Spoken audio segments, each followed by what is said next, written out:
Baik, Assalamualaikum warahmatullahi wabarakatuh. Perkenalkan, nama saya Nadia Eka Lutfiasari dari kelas CD Manajemen dari Fakultas Ekonomi dan Bisnis. Di sini saya akan menjelaskan tugas mata kuliah pengantar akuntansi 1, yaitu bab 7 dengan tema persediaan.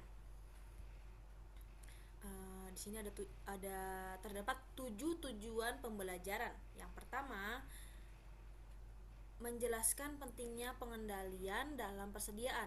Yang kedua, menjelaskan 3 asumsi arus biaya persediaan dan bagaimana pengaruhnya.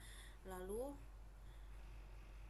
pada laporan laba rugi dan laporan posisi keuangan. Yang ketiga, menghitung biaya persediaan pada sistem persediaan perpetual dengan menggunakan metode masuk pertama keluar pertama atau FIFO dan biaya rata-rata tertimbang. Yang keempat, menghitung biaya persediaan pada sistem persediaan periodik dengan menggunakan metode FIFO dan biaya rata-rata tertimbang. Yang kelima, membandingkan dan membedakan penggunaan dua metode perhitungan biaya persediaan. Yang keenam, menjelaskan dan memberi ilustrasi mengenal pelaporan persediaan di laporan keuangan. Dan yang terakhir, yang ketujuh, menjelaskan dan memberikan contoh perputaran persediaan dan jumlah hari penjualan pada persediaan terhadap pengaturan persediaan. Lalu lanjut saja kita ke materi berikut. Di sini ada pengendalian persediaan, melaporkannya dengan benar dalam laporan keuangan. Yang kedua, melindungi persediaan dari perusahaan atau pencurian. Melindungi persediaan dari kerusakan atau pencurian. Selanjutnya, melindungi persediaan. Yang pertama, pengendalian atas persediaan harus segera dimulai saat persediaan diterima. Yang kedua, dokumen berikut merupakan dokumen yang sering digunakan untuk pengendalian persediaan. Yang pertama, pesanan pembeli. Yang kedua, laporan penerimaan. Dan yang ketiga, faktur pemasok. Melindungi persediaan. Pertama, pesanan pembelian, purchase order, memberi wewenang atas pembelian suatu barang dari pemasok. Laporan penerimaan, receiving report, harus dilengkapi sebagai catatan awal penerima persediaan. Melindungi persediaan. Yang pertama, tindakan-tindakan pengamanan untuk mencegah kerusakan persediaan, pencurian oleh pelanggan atau karyawan. Sistem pengendalian persediaan dibagi menjadi dua. Yang pertama, preventif, pencegahan. Yang kedua, detektif, mencari kebenaran. Lalu di sini ada 3 pengendalian melindungi persediaan. Yang pertama, menyimpan persediaan di area dengan akses terbatas. Yang kedua, barang berharga disimpan dalam lemari terkunci. Yang ketiga, menggunakan cermin 2 arah, kamera, dan penjaga keamanan. Melaporkan persediaan. Yang pertama, perhitungan fisik persediaan atau jumlah persediaan harus dilakukan mendekati akhir tahun. Yang kedua, pastikan kuantitas persediaan yang dilaporkan dalam laporan keuangan akurat. Yang ketiga, biaya perolehan persediaan dimasukkan ke dalam laporan keuangan menggunakan 1 dari 3 asumsi arus biaya persediaan. Baik, di sini ada asumsi arus biaya persediaan. Yang pertama, masalah akuntansi muncul saat barang yang identik diperoleh dengan biaya berbeda pada periode tertentu. Yang kedua, saat suatu barang dijual perlu dilakukan penentuan biaya per unit dengan menggunakan asumsi arus biaya dan metode biaya persediaan terkait. Lanjut, di sini ada asumsi arus biaya persediaan, yaitu asumsi arus biaya. Yang pertama, arus biaya dimulai dengan urutan terjadinya biaya. Yang kedua, arus biaya merupakan rata-rata seluruh biaya. Di sini ada metode biaya persediaan. Yang pertama, masuk pertama, keluar pertama, yaitu FIFO. Yang kedua, biaya rata-rata tertimbang. Di sini terdapat ilustrasi asumsi arus biaya persediaan. Asumsi 3 unit identik dari barang X dibeli selama bulan Mei.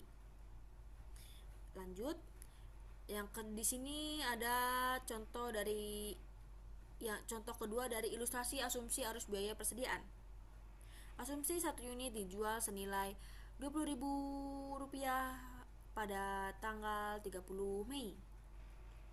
Lanjut, metode biaya persediaan identifikasi spesifik. atau tertentu. Unit yang pertama, unit yang terjual dikenali dengan pembelian tertentu atau spesifik. Yang kedua, persediaan akhir terdiri atas banyaknya unit yang tersedia dalam persediaan. Yang ketiga, sebagai contoh, jika pada tanggal 18 Mei unit yang terjual adalah sebagai berikut. Yang pertama, biaya yang dibebankan pada unit terjual Rp13.000. Yang kedua, laba bruto Rp7.000. Dan yang terakhir, persediaan akhir yaitu sebesar Rp23.000. Di sini ada metode biaya persediaan masuk pertama, keluar pertama, yaitu first in first out atau FIFO. Yang pertama, diasumsikan unit yang terjual adalah unit yang pertama dibeli. Yang kedua, persediaan akhir berasal dari barang-barang yang dibeli paling akhir. Lanjut, metode biaya rata-rata tertimbang. Beban pokok, penjualan dan persediaan akhir ditentukan dengan metode biaya rata-rata tertimbang. Lalu di sini ada metode persediaan, yaitu adanya dua metode, yaitu dari metode FIFO, first in first out atau masuk pertama keluar pertama. Di sini juga ada biaya rata tertimbang. Lanjut kita ke metode biaya persediaan dalam sistem persediaan perpetual. Data barang 127B digunakan sebagai ilustrasi sebagaimana ditunjukkan pada tabel berikut. Sistem pencatatan persediaan dibagi menjadi dua jenis, yaitu adanya yang pertama, sistem perpetual. Item barang dagang sedikit tapi nilainya besar. Yang kedua, sistem periodik. Item barang dagang sangat banyak namun nilainya sangat kecil. Baik, di sini sudah ada contohnya. Lalu kita lanjut saja. Adanya metode masuk pertama keluar pertama atau FIFO. Yang pertama, biaya dimasukkan dalam beban pokok penjualan dengan urutan yang sama saat biaya tersebut terjadi. Yang kedua, metode sering konsisten dengan arus fisik atau pergerakan barang. Yang ketiga, metode FIFO memberikan hasil yang kurang lebih sama dengan hasil yang diperoleh dari metode identifikasi biaya spesifik. Nah, baik, di sini sudah ada tampilan dari ayat jurnal dan akun persediaan perpetual atau FIFO. Dari Januari tanggal 4 sampai tanggal 31. Lanjut saja. Metode biaya rata-rata tertimbang. Yang pertama, dalam sistem persediaan perpetual, biaya unit rata-rata tertimbang dihitung setiap ada pembelian yang dilakukan. Yang kedua, biaya unit ini digunakan untuk menentukan beban pokok penjualan sampai pembelian berikutnya dilakukan dan nilai rata-rata baru dihitung. Yang ketiga, teknik ini disebut rata-rata bergerak. Lanjut, di sini sudah ada tampilan ayat jurnal dan akun persediaan perpetual rata-rata tertimbang. Di sini juga terlampir pada bulan Januari dan tanggal 4 sampai tanggal 30. Baik, lanjut saja. Metode biaya persediaan dalam sistem persediaan periodik adalah sebagai berikut. Yang pertama, hanya pendapatan yang dicatat setiap kali terjadi penjualan. Yang kedua, tidak ada ayat jurnal yang dibuat pada saat penjualan untuk mencatat beban pokok penjualan. Yang ketiga, perhitungan fisik persediaan dilakukan untuk menghitung biaya persediaan dan beban pokok penjualan. Baik, di sini ada metode masuk pertama keluar pertama atau FIFO. Di sini ada menggunakan data yang sama dengan barang 127 dalam contoh persediaan perpetual. Di sini ada persediaan awal dan pembelian barang 127B pada bulan Januari adalah sebagai berikut. Januari tanggal 1, 10 sampai 30. Tersedia dijual selama bulan berjalan yaitu 2.100 unit. Yaitu sebesar Rp45.180.000. Lanjut, di sini ada masih sama, yaitu metode masuk pertama keluar pertama, yaitu FIFO. Perhitungan fisik pada tanggal 31 Januari menunjukkan terdapat sisa persediaan sebanyak 800 unit. Biaya 800 unit dalam persediaan akhir pada tanggal 31 Januari dihitung sebagai berikut, yaitu persediaan 31 Januari ada 800 unit, yaitu sebesar Rp18.640.000.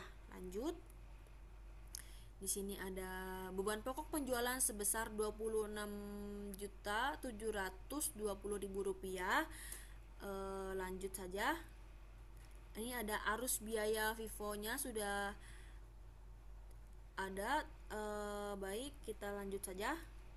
Metode biaya rata-rata tertimbang. Baik, biaya unit rata-rata tertimbang dihitung dengan cara berikut, yaitu biaya rata-rata tertimbang sama dengan total biaya unit yang tersedia untuk dijual dibagi unit tersedia untuk dijual. Nah, di sini sudah ada ilustrasi atau contoh metode biaya rata-rata tertimbang. Di sini ada data barang 127B akan digunakan sebagai berikut.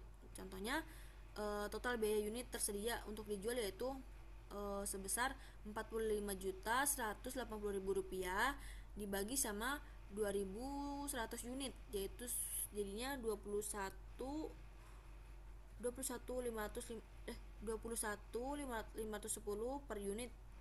Lalu di sini ada biaya pada persediaan akhir 31 Januari adalah sebagai berikut. Itu baik dari persediaan awal, lalu hasilnya adalah Rp27.972.000. Lalu di sini ada membandingkan metode biaya persediaan, yaitu yang pertama, FIFO dan persediaan rata-rata tertimbang biasanya akan menghasilkan jumlah yang berbeda. Yang pertama, beban pokok penjualan, laba bruto, laba neto, dan persediaan akhir.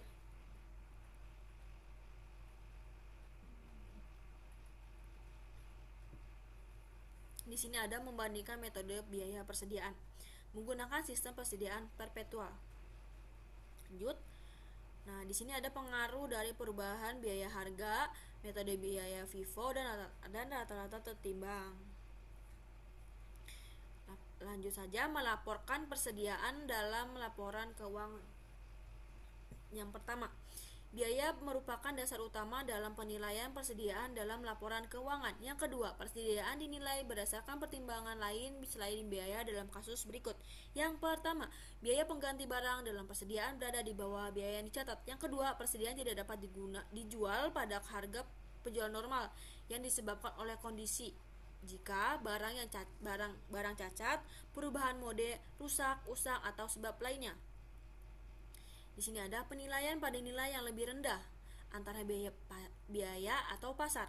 Yang pertama, jika biaya pengganti barang dalam persediaan lebih rendah daripada biaya perolehan, disebut metode nilai pasar atau biaya perolehan yang lebih rendah, yaitu lower of cost or market, yaitu digunakan untuk menilai persediaan. Yang kedua, nilai pasar yang dimaksud adalah nilai realisasi neto, net realizable value dari persediaan tersebut. Nilai realisasi neto ditentukan sebagai berikut, yaitu nilai realisasi neto sama dengan perkiraan harga jual dikurang biaya langsung atas pelepasan. Biaya langsung atas pelepasan mencakup beban penjualan seperti iklan khusus atau komisi penjualan. Lanjut. Di sini sudah contohnya, misalkan nilai pasar, nilai realisasi neto Rp800.000 dikurang Rp150.000 sama dengan Rp650.000.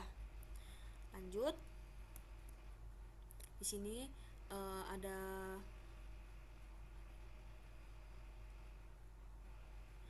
metode LCM dapat diterapkan dengan salah satu 3 cara. Biaya, harga pasar, dan penurunan apapun dapat ditentukan oleh hal berikut. Yang pertama, setiap barang dalam persediaan, 2 kelas atau kategori utama dalam persediaan, dan 3 persediaan secara keseluruhan. Baik, kita lanjut saja.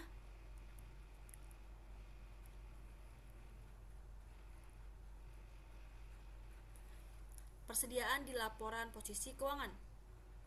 Yang pertama, persediaan biasanya disajikan di bagian aset lancar dalam laporan posisi keuangan. Yang kedua, hal-hal berikut juga dilaporkan. Yang pertama, metode untuk menghitung biaya persediaan, misalkan FIFO atau biaya rata-rata tertimbang. Yang kedua, metode penilaian persediaan biaya atau nilai pasar atau biaya yang lebih rendah. Nah, baik, di sini sudah ada persediaan di laporan posisi keuangan, yaitu contohnya aset lancar pada kedai kopi, laporan posisi keuangan 31 Desember 2026. Di sini juga sudah ada pengaruh laporan laba rugi. Lanjut. Di sini juga adanya tampilan pengaruh kesalahan persediaan untuk laporan laba rugi selama 2 tahun pada Sinar Express. Lanjut. masih pada tabel yang sama, yaitu pengaruh pada laporan posisi keuangan.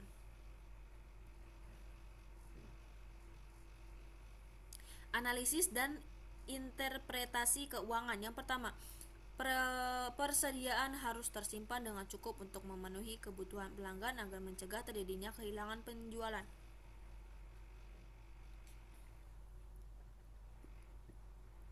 Yang kedua, terlalu banyak persediaan mengurangi likuiditas perusahaan yang dapat digunakan untuk meningkatkan kegiatan operasional. Yang ketiga, kelebihan persediaan meningkatkan beban penyimpanan dan pajak properti. Yang keempat, kelebihan persediaan meningkatkan resiko kerugian akibat penurunan harga, kerusakan, atau perubahan selera pelanggan. Di sini ada perputaran persediaan. Yang pertama, mengukur hubungan antar volume barang terjual dan jumlah persediaan yang dimiliki selama periode tertentu.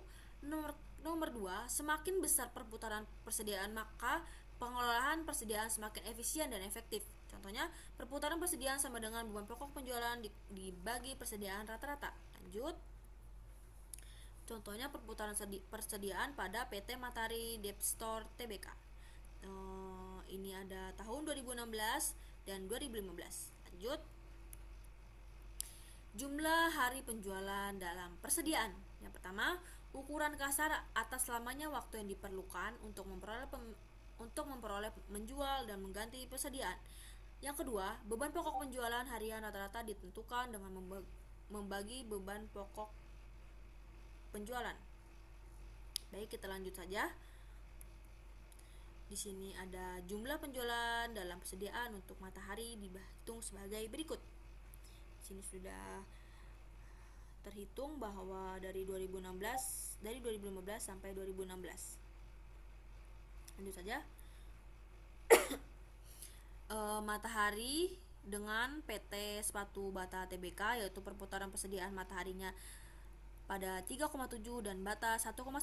Jumlah hari penjualan dalam persediaan yaitu 99,2 hari pada Matahari dan Bata 195,1 hari. Lanjut, lampiran memperkirakan biaya persediaan, metode retail dan metode Bruto.